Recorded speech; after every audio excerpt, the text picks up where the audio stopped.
Hey Cajun family, and welcome back. Today is the second installment of the container relocation Hooters fabrication undertaking, whatever you want to call it. We're going to be taking some scrap iron and some axles from an old RV and turn them into this magnificent relocation Hooters. As a quick little recap from last video, what we did is take all those tools like Jim just said and cut them up into a pile. Exactly, cut them up into a pile. And now what we're fixing to do today is weld it together and actually get it into the shape that it needs to be to hold this container behind us, which doesn't even sound like it would work. Now, if you didn't catch the last video, the whole purpose in us doing this is to manufacture us a way to relocate these big containers. We don't have the equipment here on site. Now, my brother does have some equipment that he does loan us from time to time. We get something and we really get over our head, but we really don't want to trouble him, and we want to use what we have on the place. And this is a way that we're going to show y'all that even if you don't have access to that equipment, you're going to be able to do this. Essentially, we're just making a very large Walmart cart. It'll be a pretty beefy cart. We've got a lot of wind today, hence us hiding behind this container right now to get y'all introduced into today's video, but we are fixing to go out there and get the ball rolling and get some welding done. Hey, and above all else, it's good seeing everybody today. Now look, we read every one of these comments and we reply to as many as we possibly can, and it's amazing to me how we have come some kind of a real family unit to some degree. You know, because I would be telling Lydia sometimes, hey, I wonder what Mr. Thomas is doing. I wonder what old Bodie's doing. You know, what about Mr. Henry? I wonder what they got going on today. I don't know. It's just amazing how this stuff happens. But I'm going to quit rambling, and she's about to kick me to work, so I'm going to head in this direction. Hey y'all, real quick, I just want to take a minute and talk about today's sponsor, BetterHelp. BetterHelp makes starting therapy a lot less intimidating for a lot of people. You can join the over 4 million people who have used BetterHelp to start living a healthier, happier life by clicking the link betterhelp.com/Cajun that's going to be listed in the description below.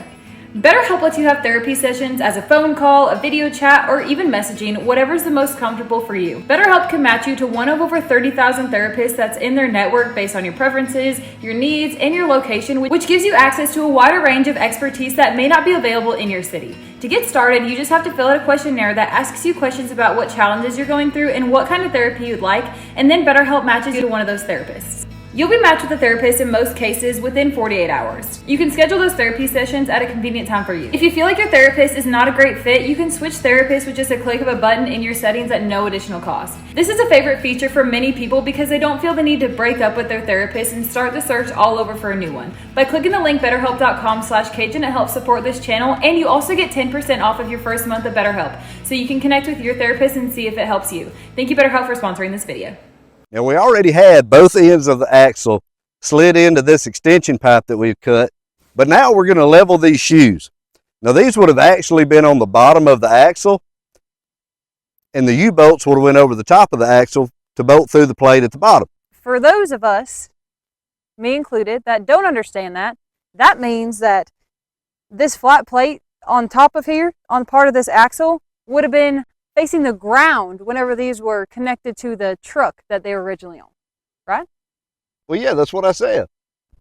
We're going to make sure that these flat shoes are rolled top, they're level. Then we're going to set our distance. Then Lydia's going to put our negative bend back in our axles. Now, most axles, trailer axles, stuff like that, have a arch in them like this. So the more load you put on them, they can come down and come down level. So in theory, it's just kind of like putting crown in a board. If the board crown's like this, you want to put the crown in the shape of a rainbow. That way, as the weight goes on it, it comes down flat instead of has a big bow in it. Now, without putting this jack stand under it, it already has, you can see here, it already has a little bit of that bow up, but we are going to go ahead and put that jack stand under there and use a level and do it the proper way. Look at us, doing things the proper way. I wouldn't exactly call what we're doing proper. Our version of proper. But we're going to go ahead and put this jack stand under here. That way we can get exact measurement of how much crown we want to put into this Hooters. I don't even know what to call this axle extension. It is a massive container relocation Hooters. Okay. Well, we need to shorten that. What is that? Massive container, what is it? Say it again. Relocation Hooters. Maximum container, Or MCRH. The MCRH. MCR. Hey, I like that. That's got a ring to it. The MCRH. Okay. So MCRH Manufacturing Center, right here, in the middle of. you got a pretty mouth, Louisiana.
This morning whenever we got up, Oak had opened up his eyes. So obviously the squirrels are doing really, really good. And Pine hasn't opened up his yet, huh? No, I noticed that he's starting to like try to blink his eyes, and he should be opening up pretty soon.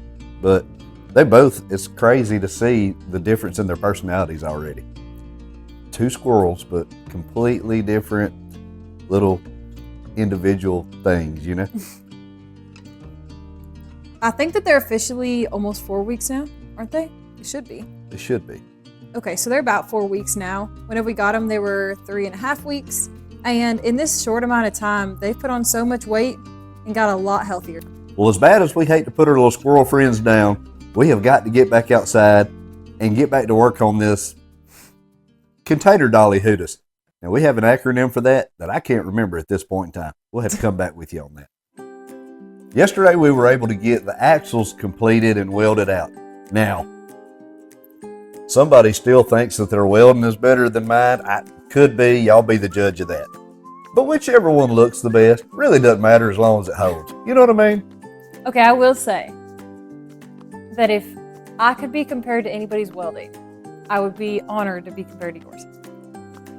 Y'all, cut these heartstrings.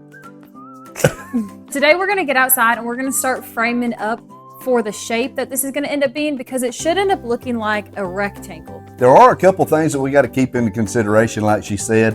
Whenever we put these cross members in, we have tires out there and wheels, and they were $3.99. So we're going to try to make them work at all possible, but they are on the big side. They are large. And we don't absolutely have to use those, but we would really want to make them work because they're free. And it's not like we're about to get out here with this container moving hootis and hit the highway. We just have to move it a couple 100 feet.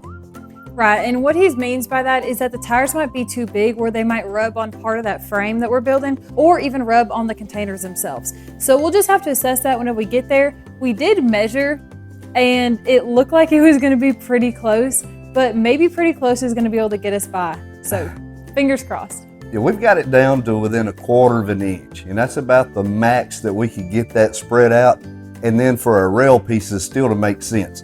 So if our 1/4 of an inch falls out to where when we put the load on the tires, it pushes them into the containers, then we might have to make some adjustments, but we're giving it all we can give it at this point in time. You ready to get going? Today's another 75 and sunny.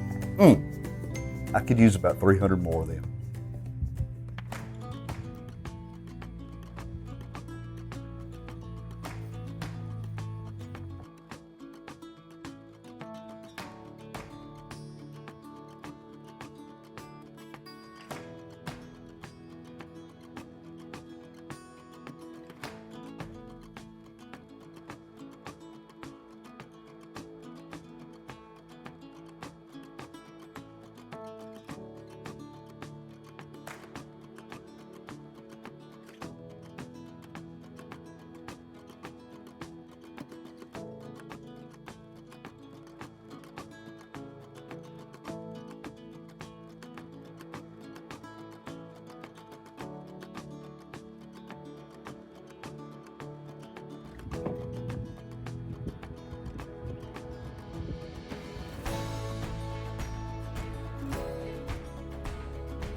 See your rock.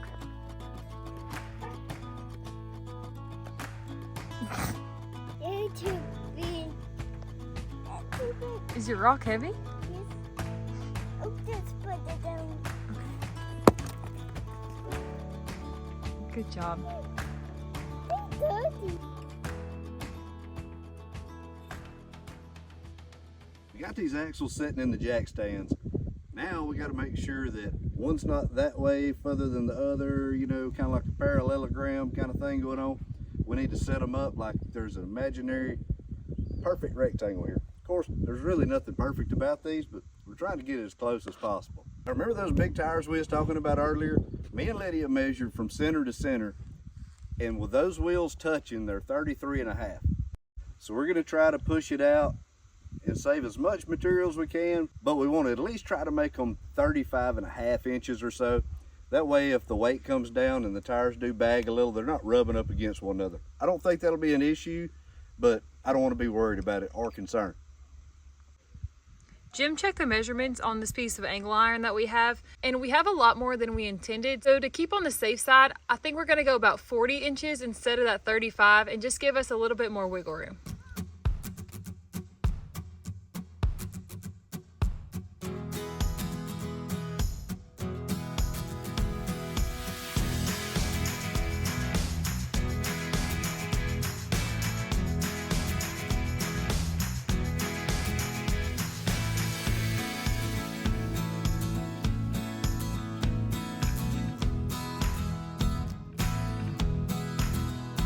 Now that we got them spaced evenly, we're gonna put a straight edge on the end of these axles. That way we can get them lined up this way. That way we don't have one axle setting off like this and the other one setting this way. It probably wouldn't be a big deal, but we're afraid that if we don't get them perfectly square, they're gonna kind of be fighting one another. You know, we start pushing this thing and start walking one way or the other, like this, like that, like this, and we don't want that.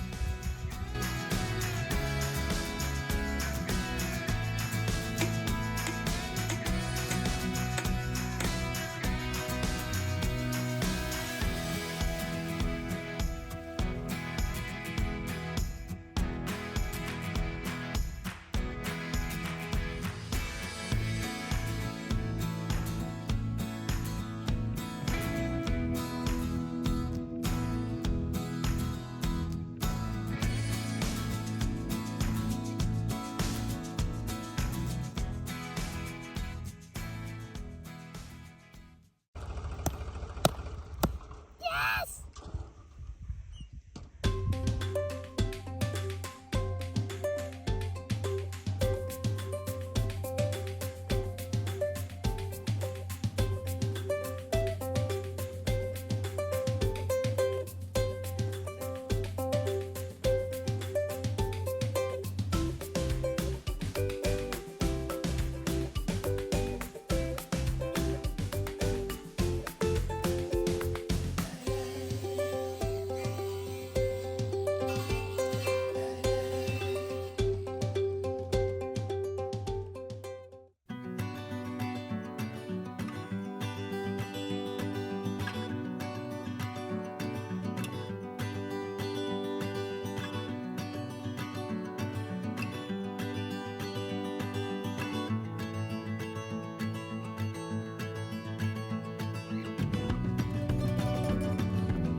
Now that we got the frame all put as one unit, and Lydia got it all welded out yesterday, now we have to get to work on these hubs, because it really don't do us any good to have a frame and tires and all that stuff put together if it don't roll.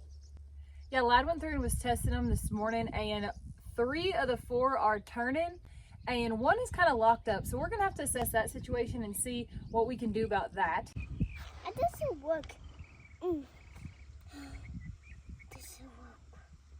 We think that we could put a pry bar in it and keep tapping it with a hammer until the brakes free up, because there was a lot of dirt come out of there and we're thinking that's what it is. That dirt's just got it bound up. If not, we'll have to pull the hub assembly off, take the electronic brake system out, and then put all the hub back in.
Now, y'all didn't really think that we were gonna just leave this ultimate Hootis all crusty and rusty, right? I mean, when you build a high performance machine like this, you got to lay down some nice paint. You know, you just got to do it. Little rattle can action, a few little decals, good to go. Now, we spent tons of time in prep work for this paint job. I mean, we gave it a solid 17 and a quarter minutes.